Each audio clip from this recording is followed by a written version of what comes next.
Hello students, welcome to my channel ATM classes by Satyam. तो आज के इस वीडियो में हम लोग अपने पिछले वीडियो लेक्चर को आगे की ओर बढ़ाएंगे। तो पिछले वीडियो लेक्चर में हम लोग द्विघात समीकरण का एक्सरसाइज 3B का ऑलरेडी 1 से लेकर 8 नंबर तक सॉल्व कर चुके हैं। अगर आपको उस क्वेश्चन में वहाँ से 1 से लेकर 8 तक में कुछ और प्रॉब्लम है तो आप कमेंट बॉक्स में कमेंट कीजिएगा, मैं उसका यथासंभव आंसर देने का कोशिश करूँगा। तो आज हम लोग बढ़ते हैं 9 नंबर क्वेश्चन से। इस तरह का क्वेश्चन आपके एग्जाम में जनरली पूछा जाता है, ऑब्जेक्टिव में भी या 2 नंबर क्वेश्चन में भी इस तरह का क्वेश्चन आपको पूछा जाएगा। ठीक है, तो एक क्वेश्चन दिया हुआ है px square minus 5x plus 3 बराबर 0। तो इसमें पूछ रहा है कि p का मान क्या होगा जब इसका मूल जो है वो बराबर है। तो आप लोग को याद होगा कंडीशंस कि अगर डिस्क्रिमिनांट जो है वो 0 है तो क्या होता है, इसका मूल अगर बराबर है तो उसका डिस्क्रिमिनांट क्या होता है, 0 होता है। और d का फॉर्मूला आप लोग को याद होगा b स्क्वायर माइनस 4ac। ठीक है, और ये हो गया 0 के बराबर। तो यहाँ से हम लोग निकाल लेते हैं। तो ये बनेगा हम लोग का b, ये होता है a, और ये जो कांस्टेंट टर्म होता है उसको कहते हैं हम लोग c। तो इसको हम लोग बैठा लेंगे d का मान पर और यहाँ से p का वैल्यू फाइंड आउट कर लेंगे। तो यहाँ से हो जाएगा हम लोग को b स्क्वायर, तो b का मान क्या है -5 माइनस 4a, का मान क्या है तो p, और c का मान क्या है तो c का मान है हम लोग का 3 बराबर 0। इम्प्लाय यहाँ से मिलेगा 25 माइनस 12p बराबर 0। तो यहाँ से हम लोग 25 को प्लस से उधर चला जाएगा माइनस में, माइनस 25 हो जाएगा। तो 12p यहाँ से माइनस और माइनस कैंसिल हो जाएगा और 12 को हम लोग भेज लेंगे डिवाइड में। तो यहाँ से p बराबर आ जाएगा 25 डिवाइड बाय 12। फिर अगले क्वेश्चन में आते हैं।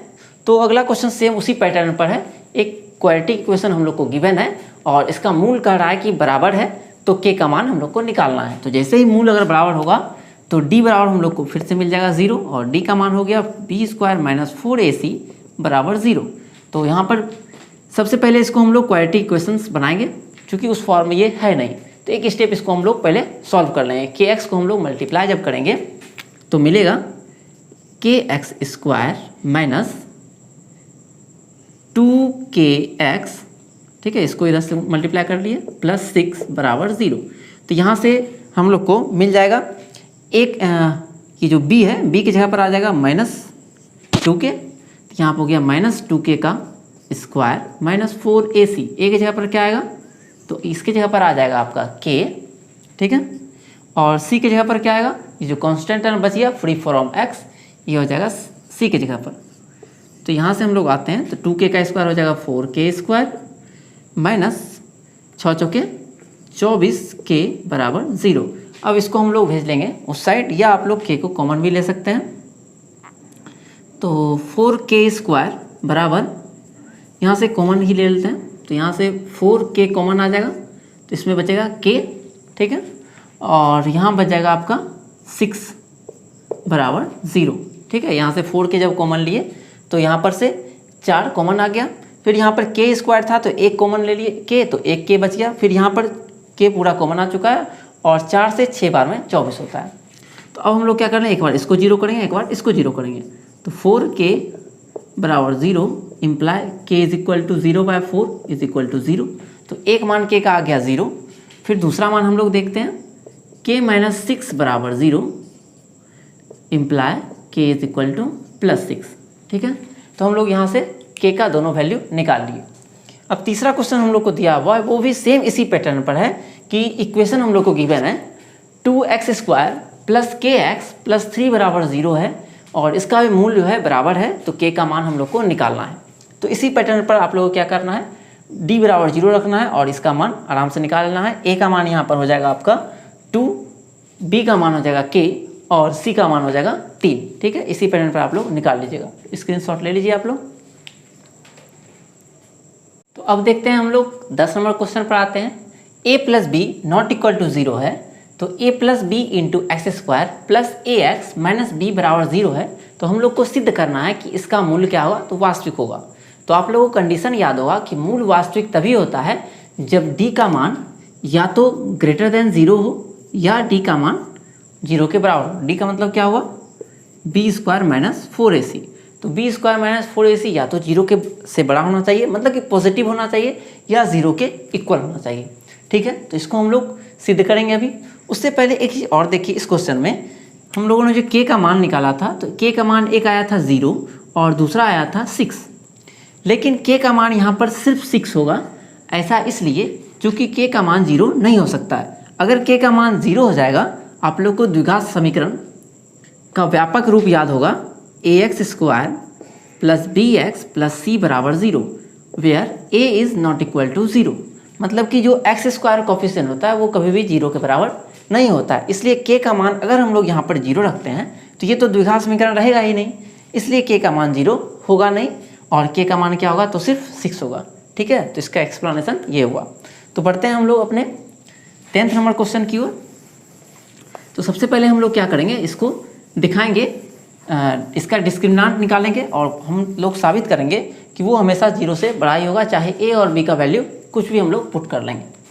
तो यहाँ पर आप लोग को दिख रहा होगा कि a के जगह पर क्या है, तो a प्लस बी है, b के जगह पर क्या है, तो a है, और c की जगह पर है माइनस बी। ठीक है, तो अब हम लोग d निकालते हैं। फॉर्मूला होता है b square minus 4ac is equal to, b का मान हो गया आपका a, तो यहाँ हो गया a स्क्वायर माइनस 4, a का मान क्या है, तो a प्लस बी है, तो a प्लस बी इंटू सी का मान क्या है, तो माइनस बी है। ठीक है, तो अगले स्टेप में हम लोग को मिल जाएगा, यहाँ से माइनस और माइनस दोनों मिलके हो जाएगा प्लस। ठीक है, और यहाँ से इसको हम लोग मल्टीप्लाई कर लेंगे, तो ये हो गया a b plus B square, b को हम लोगों ने इसमें मल्टीप्लाई कर लिया। अगले स्टेप में हम लोग एक स्टेप और सॉल्व करेंगे इसको, तो हम लोग को मिलेगा A square plus 4ab plus B square. ठीक है, 4b square is equal to A square plus 4ab, तो ये जो है आपको 4ab प्लस बी स्क्वायर, तो ए स्क्वायर प्लस इसको हम लोग लिख सकते हैं 2b का स्क्वायर। ठीक है, और यहाँ पर हम लोग लिख सकते हैं 2 गुना a इंटू 2b। ठीक है, 2 गुना a इंटू 2b, और इसको अगर मल्टीप्लाई कीजिएगा तो ये हो जाएगा 2 दूनी 4, और a हो गया और b हो गया। तो आप लोग को ये फार्मूला याद होगा, a प्लस बी का whole square is equal to A square plus 2ab plus B square.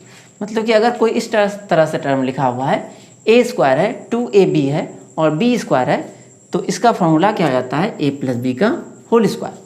तो सिमिलरली यहाँ पर क्या हो जाएगा, a प्लस 2b का होल स्क्वायर।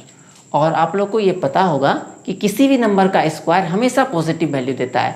यहाँ पर a और b का मान हम लोग कुछ भी रख दें, इसका आंसर कुछ भी आए, या तो पॉजिटिव आए या निगेटिव आए, लेकिन जब उसका स्क्वायर करेंगे तो वो हमेशा क्या हो जाएगा, पॉजिटिव वैल्यू हो जाएगा।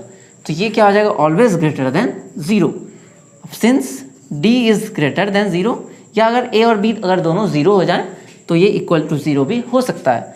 तो as d is greater than 0 और इज इक्वल टू 0, तो a plus b into x square plus a x minus b बराबर 0 के मूल क्या होंगे, तो वास्तविक होंगे। ठीक है, वास्तविक होंगे। तो ये हो गया हम लोग का 10 नंबर क्वेश्चन। अब 11वां नंबर क्वेश्चन में हम लोग को दिया हुआ है कि p के किन मानों के लिए 2px square plus 3x plus 1 बराबर 0 के मूल वास्तविक होंगे। ठीक है, तो इसको भी हम लोग इसी पैटर्न पर सॉल्व करने का कोशिश करेंगे।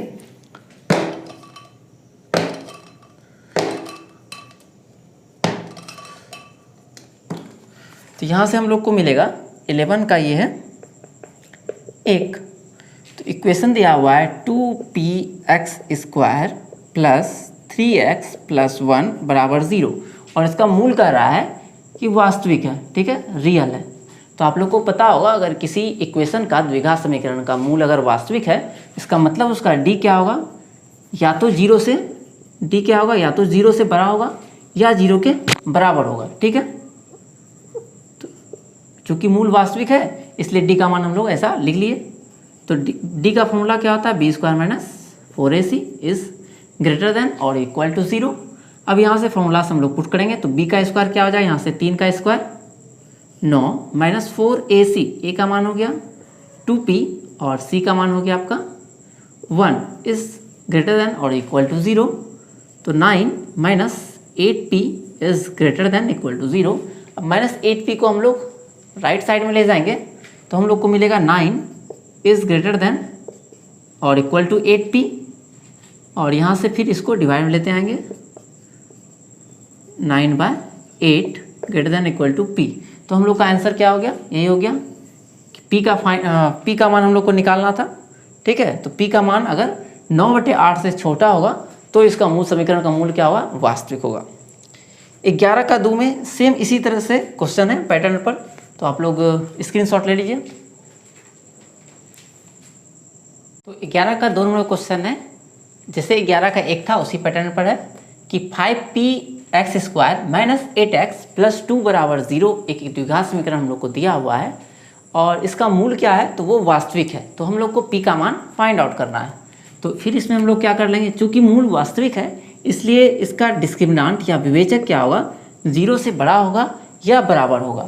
तो d का मतलब होता है b² माइनस 4ac। अब तक तो आपको फॉर्मूला बहुत अच्छे तरीके से याद हो गया होगा, ऐसा मेरा मानना है, क्योंकि मैंने बहुत बार फॉर्मूला लिख दिया है। तो यहाँ पर b का मान हो गया -8 का स्क्वायर माइनस 4, a का मान हो गया आपका 5p और c की जगह पर है आपका 2।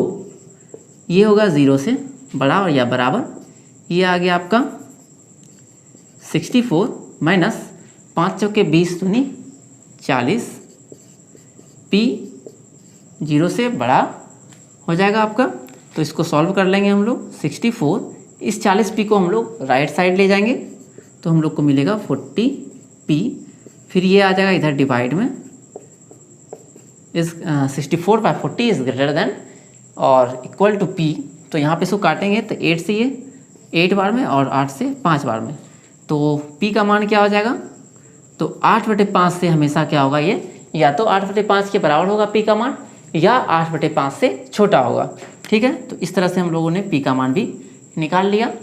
तो इसी तरह से आपका जो है ये वीडियो यहीं पर मैं समाप्त कर रहा हूँ। अगर आप लोग को ये वीडियो पसंद आया है तो अपने दोस्तों के साथ आप इस वीडियो को शेयर कर सकते हैं, जिससे कि ज़्यादा से ज़्यादा वीडियो ज़्यादा लोगों तक पहुँचे और मैं और भी वीडियो आप लोगों के लिए इससे भी अच्छा वीडियो और तरह तरह का वीडियो भी आप लोगों के लिए मैं आगे आने वाले सीरीज़ में लाने वाला हूं। जैसे कि ऑब्जेक्टिव का वीडियो भी आप लोगों के लिए आने वाला है, और अगर व्यूज़ ज़्यादा रहेगा तो निश्चित रूप से इस चैनल से साइंस का वीडियो भी आप लोगों के लिए प्रोवाइड किया जाएगा। तो मिलते हैं अगले वीडियो में, तब तक के लिए धन्यवाद।